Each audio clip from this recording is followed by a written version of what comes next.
Welcome to Cheating Tales Real Stories. From which city are you listening to this cold story of betrayal tonight? I found out my wife had been betraying me for 23 years.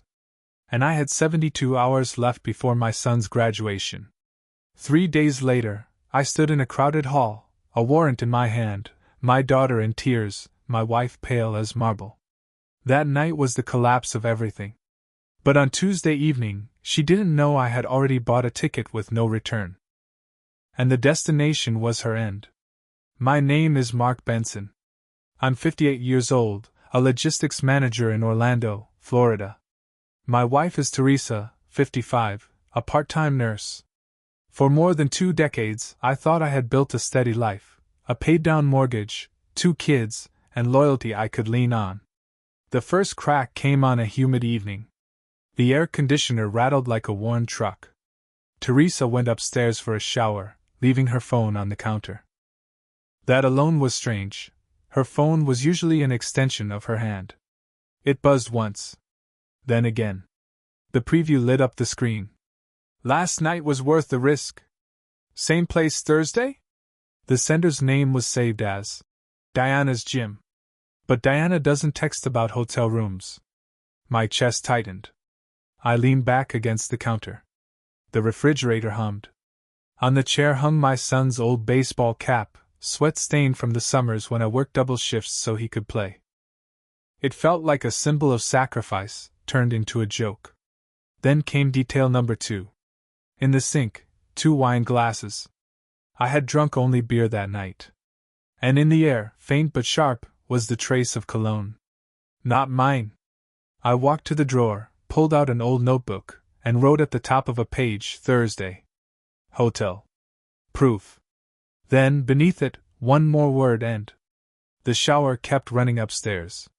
The ceiling fan ticked above, every rotation like a countdown. Later that night, in the garage, I pressed the button on an old GPS tracker. A red light blinked. It still worked. 72 hours until graduation. 3 nights until the truth would be in my hands. She thought Thursday was another secret. For me, it was the beginning of her burial. The red light on the GPS tracker blinked like a heartbeat. I waited until midnight, when Teresa was asleep, and slipped into the garage. Her SUV sat there, still warm from her late night grocery run. I crouched low, the smell of motor oil sharp in the air, and fixed the device beneath the rear bumper. A faint click. Done. The next morning, I checked the signal. It pulsed steady on my laptop screen. By noon, while I was at work, her car parked downtown, not at the hospital where she worked part-time, but at a Marriott hotel near the Riverwalk. 30 minutes. Then an hour. Then 2. My phone buzzed. A client called, but my eyes never left the map. The red dot stayed put. When it finally moved, I noticed the time, 4:37 p.m. That was her overtime shift. That night, when she came home humming, a paper bag of groceries in hand, I simply said. I replied, "Busy day?" She said, "You have no idea. Double shifts kill me." I nodded, watching her unload a box of wine. Not the brand she usually bought. A different label. A more expensive one. By then, the lies had texture, smell, weight. And I was writing them down. Every detail. The second day, I followed her myself. She kissed me goodbye at 8 a.m., drove off in her uniform, and I tailed her from 3 cars back.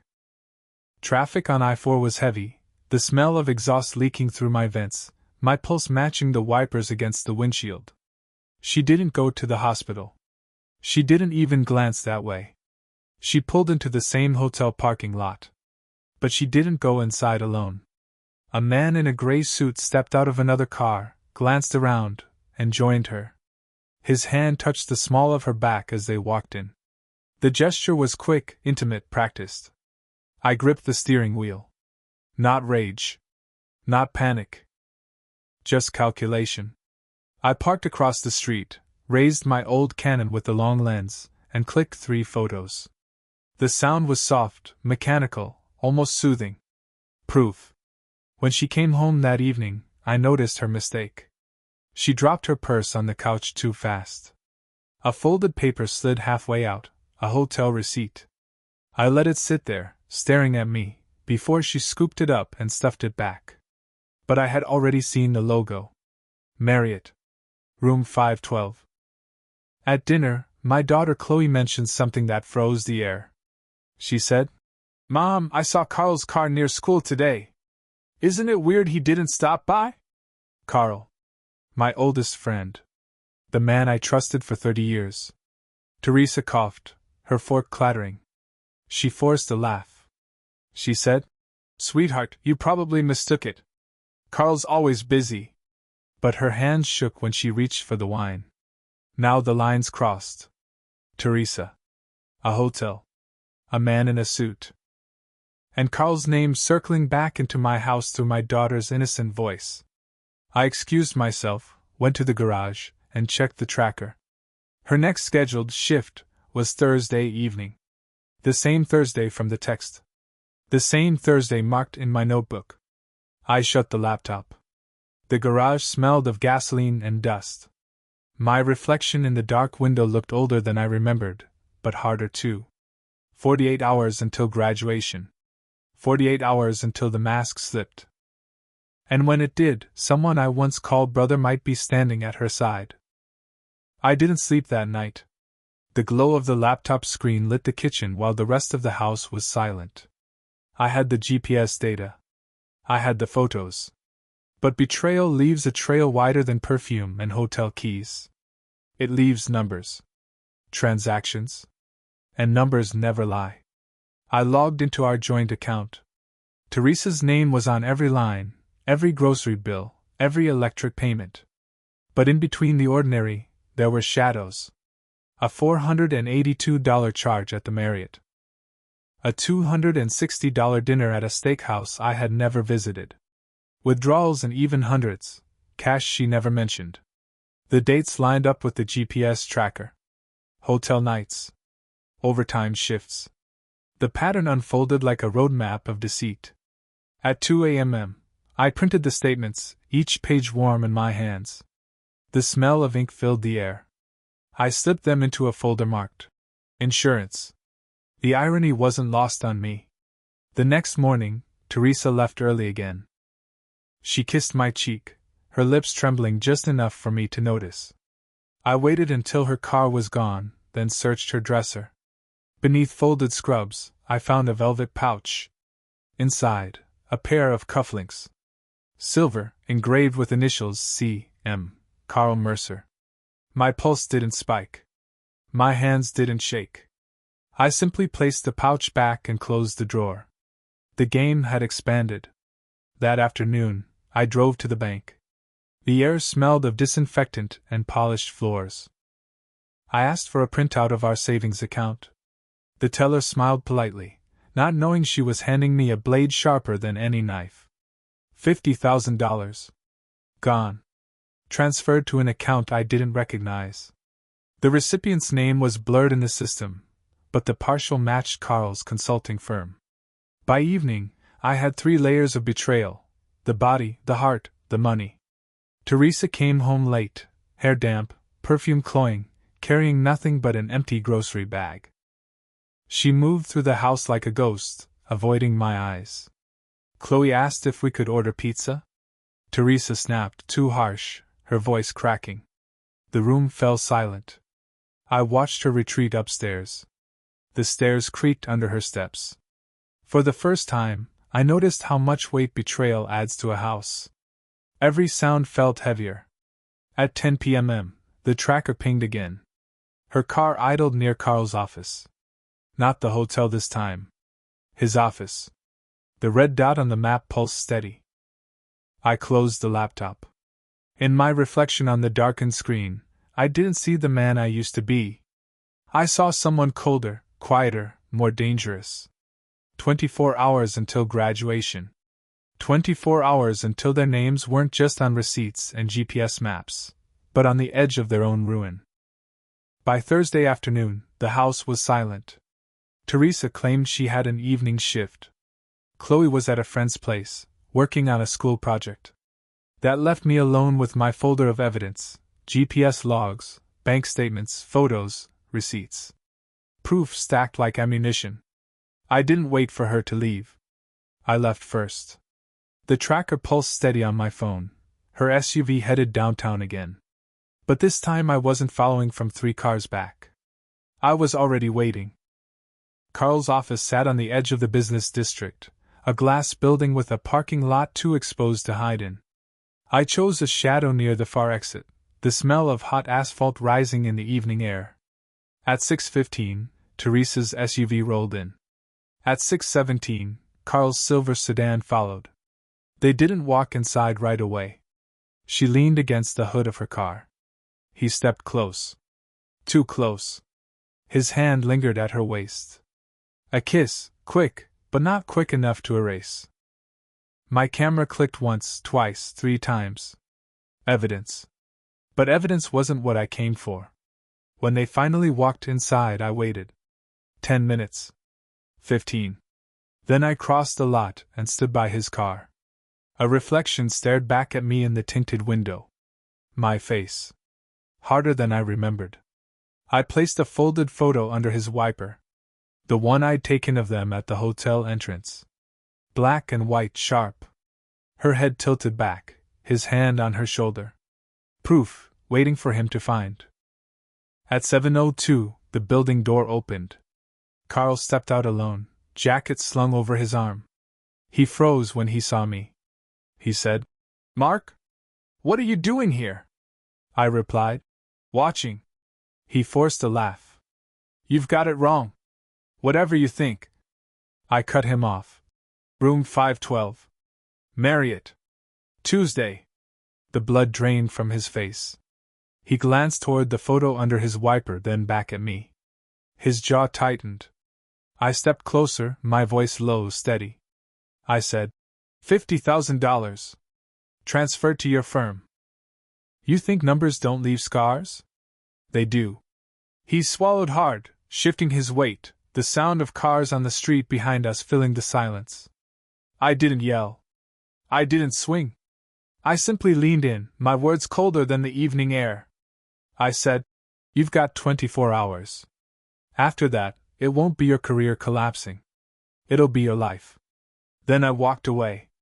His car door still open, the photo trembling under the breeze.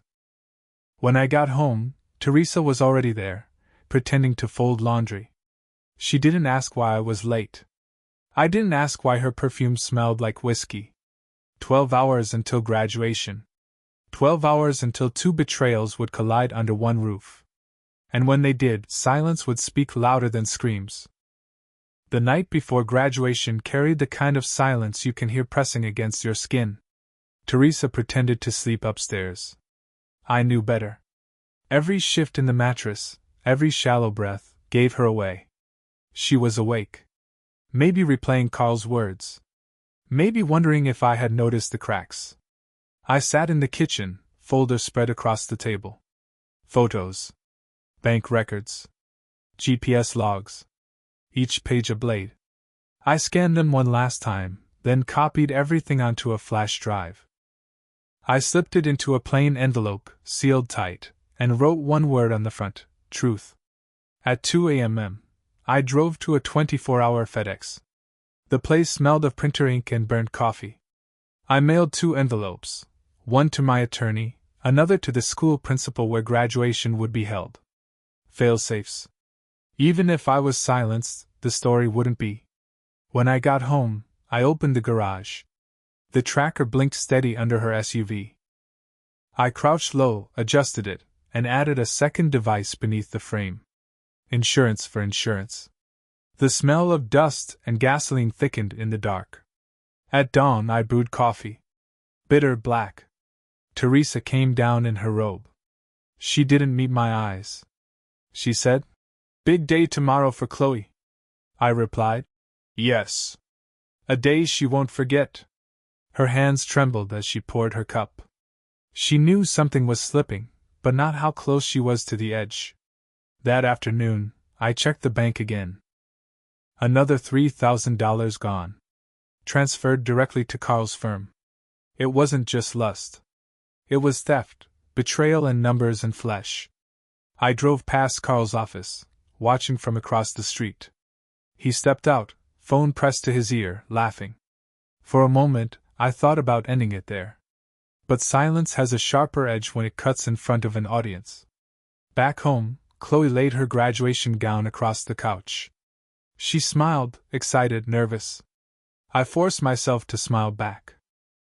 She didn't deserve this storm. She was the only reason I hadn't burned the house down already. When night fell, I packed a small case, the flash drive, printed photos, and a copy of the bank statements. I slid a recorder into my jacket pocket, the kind that clicks silently on and never stops until it runs dry. At 11 p.m., Teresa's phone buzzed on the dresser. She didn't notice. I glanced at the screen. See you after the ceremony. One last time. My reflection in the dark window didn't look like a husband anymore. It looked like a verdict waiting to be read.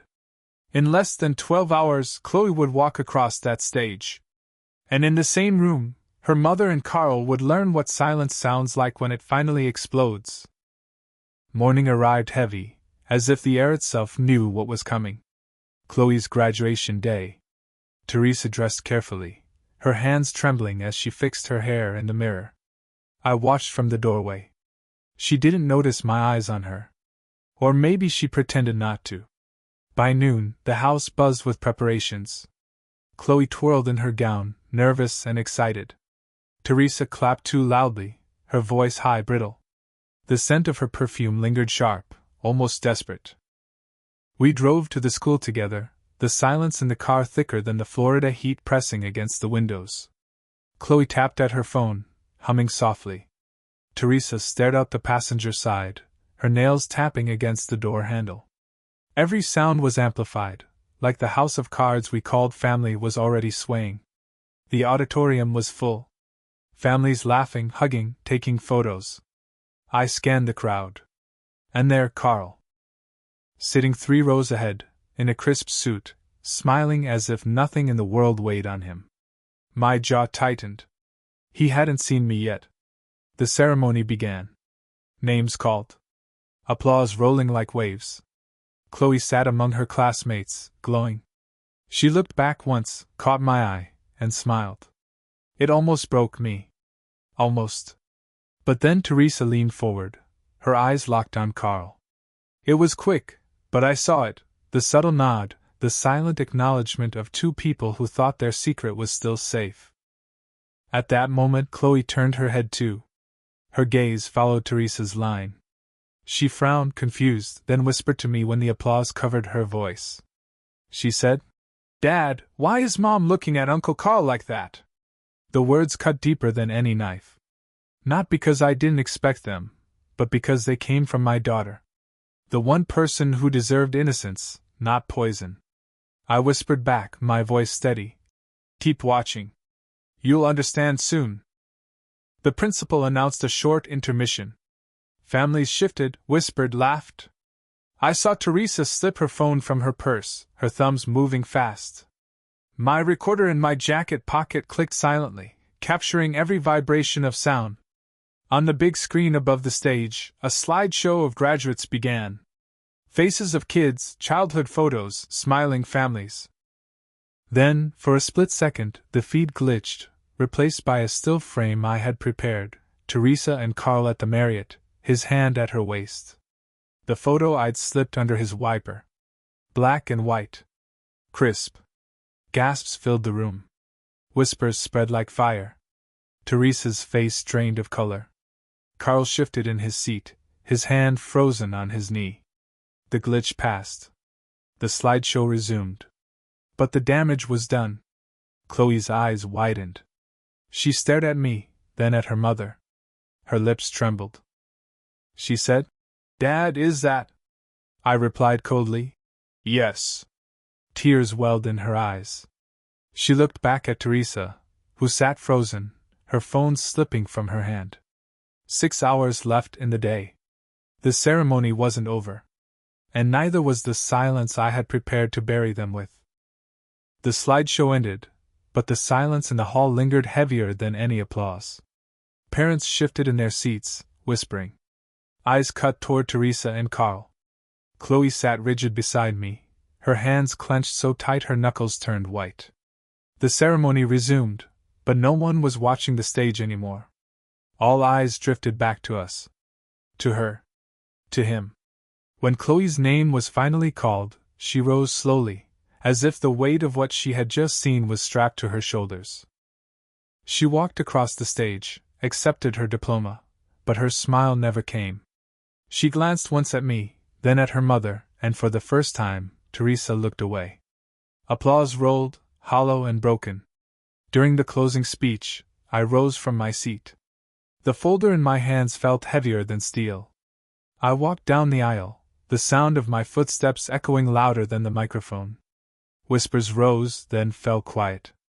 I reached the front row, stopped in front of Carl. His eyes met mine. He tried to smile, but his jaw quivered. Teresa's breath came short and shallow, her perfume sour in the air. I opened the folder. Photos spilled onto the floor, the Marriott, the bank transfers, the GPS logs. The sound of papers scattering cracked the silence like gunfire. Gasps erupted. Phones lifted, recording. Teresa whispered. "Mark, please." I replied coldly. "You had 23 years to say please." Carl bent to grab a paper, but I stepped on it, pinning it to the floor. My voice carried steady, sharp. I said, $50,000. 2 decades of lies. And tonight you thought you'd celebrate with us. Instead, the only thing you'll celebrate is the end. I turned, walked back up the aisle, and left them sitting under 100 eyes, their shame nailed to every wall of that hall. Outside, the air felt lighter. Chloe caught up with me, her gown brushing the ground, tears streaking her face. She whispered, "Thank you for showing me." I placed my hand on her shoulder, steady as stone. I said, "The truth isn't kind. But it's ours now." Behind us, the muffled chaos of the auditorium grew, raised voices, Carl trying to explain, Teresa breaking apart under the weight of proof. But it no longer mattered. My silence had done its work. I looked at the sky, the last light of evening fading into night. Subscribe if you want more stories about real men who don't scream. They act coldly to the end.